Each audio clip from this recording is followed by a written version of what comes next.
Welcome back. For you to do now, you're thinking about how much control the government really has over the economy. And does it really have that much control in making it work the way they want it to? You could have answered yes or no. Um, I don't think the government has quite as much control as we like to think it does. And if we did, then the economy would be good almost all the time, right? Um, so I think the government has ways of influencing the economy, kind of pushing it one way or the other. But they don't have quite the control we want them to have, and it kind of um, maybe doesn't always work out the way people planned. Because the economy is so huge and so many variables, it's hard to make it work the way you want. Today we got our competency on macroeconomics. We'll do some quick review, and then you'll have a lot of time to work. First thing we learned about were economic indicators, so statistics and numbers that tell us how the economy is doing, how we measure the economy, where is it strong, where is it weak. We talked about GDP, gross domestic product, total output of a country. This tells us if businesses are doing well. We talked about unemployment, percentage of people who want to work but can't. And again, this tells us kind of how companies are doing and how good individuals are doing, if they're getting jobs or not. And we also talked about inflation, which is the rate at which prices go up or down. So if prices are going up, what does that indicate? And generally, we want a little bit of inflation that would tell us that consumers are buying things, but you don't want it to be too high that people can't afford things anymore. Next, we talked about fiscal policy, and that there are two tools that Congress could use to make the economy kind of do what they want.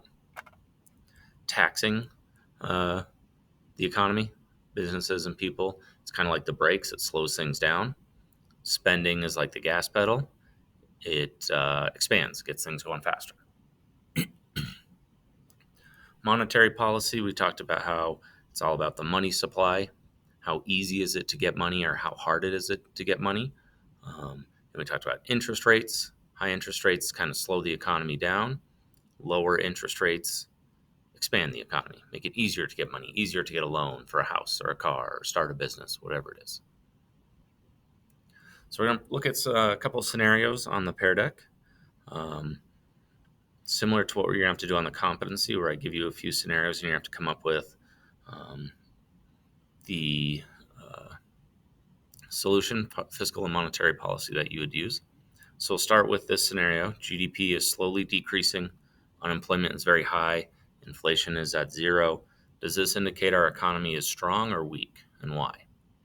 Pause the video. This would indicate to me that the economy is very weak. Right? GDP is decreasing, which means companies aren't doing well. They're not hiring people. Unemployment's high. Inflation's really low. That means people are not buying and demanding things.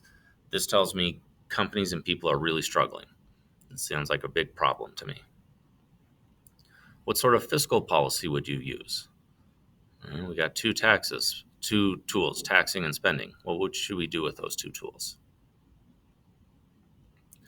So the fiscal policy most people would recommend would be to cut taxes, right? Let companies and people keep more of their money, and then spend more as a government. Maybe build some bridges, invest in schools or healthcare. All this would hire lots of people, get more money into people's hands, buy things from companies.